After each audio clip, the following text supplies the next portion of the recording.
Bonjour à tous, on se retrouve pour une nouvelle vidéo sur les pervers narcissiques.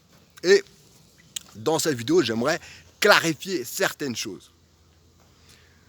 Le pervers narcissique est ton ennemi. Et je vais expliquer vraiment pourquoi c'est ton ennemi et qu'est-ce que ça implique.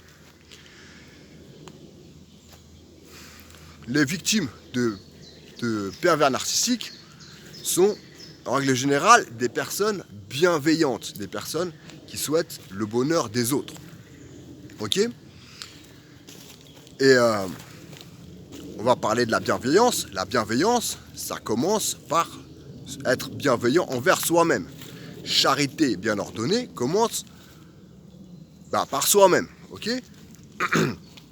C'est bien joli d'être bienveillant envers les autres, de souhaiter le bonheur des autres, mais il est aussi important de souhaiter son propre bonheur. C'est ça, la bienveillance envers soi-même. C'est souhaiter son propre bonheur. Ok?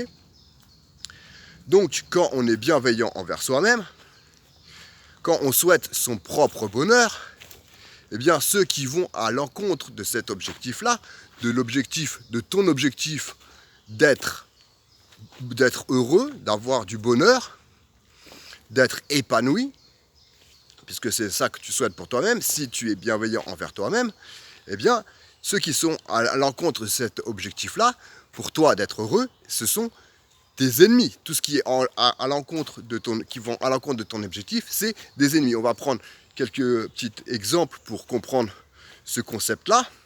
Quelqu'un, par exemple, un ingénieur qui fabrique des voitures de course, il va considérer que dans son objectif que la voiture soit rapide, tout ce qui va ralentir la voiture, c'est son ennemi. Et on ne parle pas d'un jugement de valeur. Par exemple, le vent ou le frottement aérien, c'est son ennemi, puisqu'il ralentit la voiture. Donc qu'est-ce que vont faire les ingénieurs qui fabriquent des voitures de course? Ils vont faire des voitures aérodynamiques pour réduire cette friction avec l'air et bien combattre cet ennemi qui ralentit la voiture, qui est l'air, et donc faire quelque chose de plus aérodynamique. Ils vont considérer aussi que le poids de la voiture, ça ralentit la voiture, donc ça va à l'encontre de l'objectif qu'ils se sont fixés, d'avoir une voiture rapide. Donc le poids de la voiture, c'est un ennemi, on va le combattre en allégeant le plus possible la voiture. Autre exemple, si toi tu cherches à faire des économies, eh bien tu vas considérer que toutes les dépenses inutiles que tu vas faire sont tes ennemis, puisqu'elles vont à l'encontre de l'objectif que tu t'es fixé. D'accord? De faire des économies. Donc voilà, ce qui va à l'encontre de ton objectif, de l'objectif que tu t'es fixé, c'est ton ennemi. On est clair là-dessus, c'est une définition. Ce n'est pas un jugement de valeur, c'est juste une définition de ce qu'est un ennemi. Okay? Et donc, si tu es bienveillant envers toi-même, et je vais vous répéter, mais parce qu'il faut bien que ça comprendre ça, si tu es bienveillant envers toi-même, tu souhaites ton propre bonheur, ton objectif est d'être heureux, d'avoir du bonheur, d'être épanoui, et quelqu'un qui souhaite ton malheur, c'est donc ton ennemi, puisqu'il va à l'encontre de ton objectif d'être heureux. Si tu ne considères pas quelqu'un qui veut ton malheur comme ton ennemi, c'est que tu n'es pas bienveillant envers toi-même. C'est juste logique. Ok? Donc, le pervers narcissique souhaite ton malheur, il souhaite te voir malheureux, il souhaite te voir échouer, il souhaite que tu aies une mauvaise estime de toi, il souhaite te détruire. Donc, si tu es bienveillant envers toi-même, tu te dois de le considérer comme ton ennemi. Si tu ne le considères pas comme ton ennemi, c'est que tu n'es pas bienveillant envers toi-même. Tu es peut-être bienveillant envers les autres, tu n'as pas de bienveillance envers toi-même si tu considères le pervers narcissique comme ton ami. Ok? Voilà. Donc ça, j'espère que ce point-là, il est clair. Et donc, qu'est-ce que ça implique que le pervers narcissique est ton ami? Ça implique que eh bien, il faut le considérer comme un ennemi, tout simplement. Ça implique que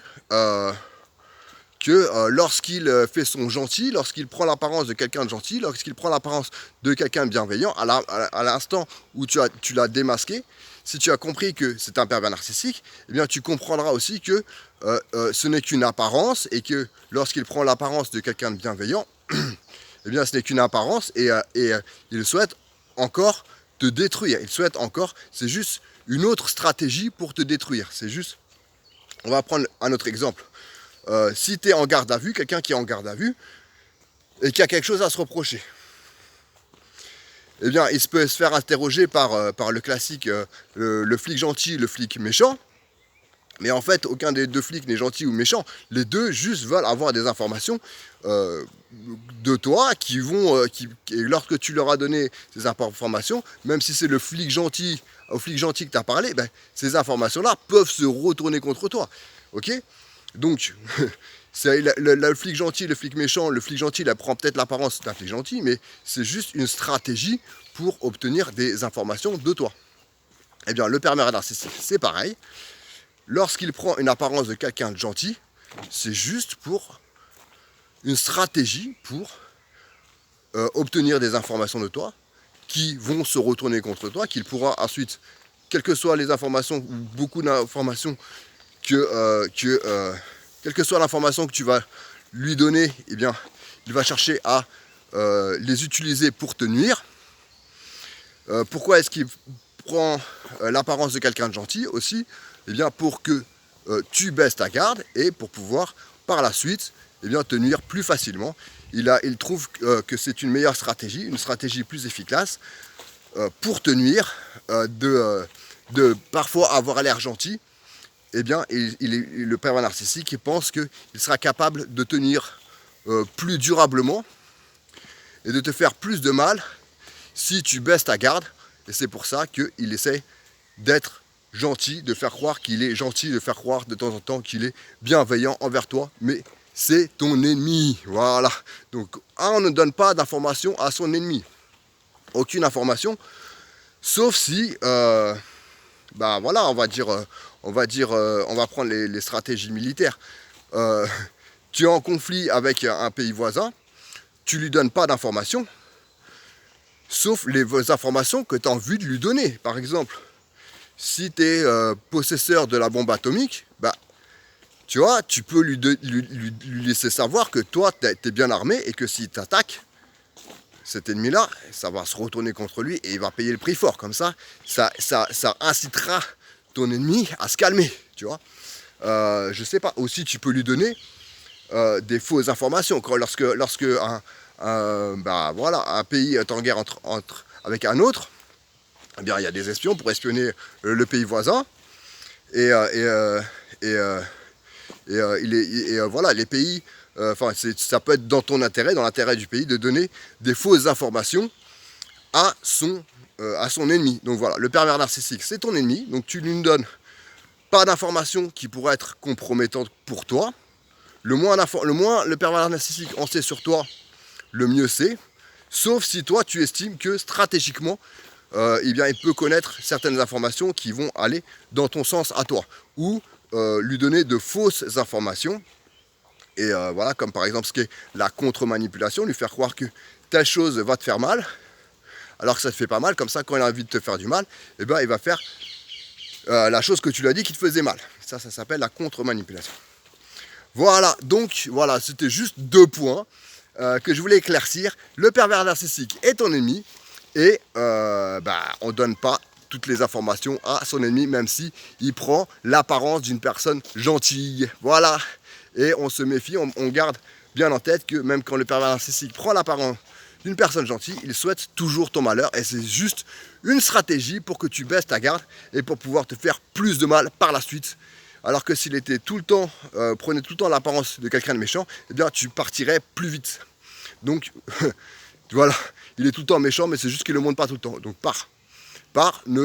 ne lui fais aucune confiance, surtout quand il est tout gentil, encore moins.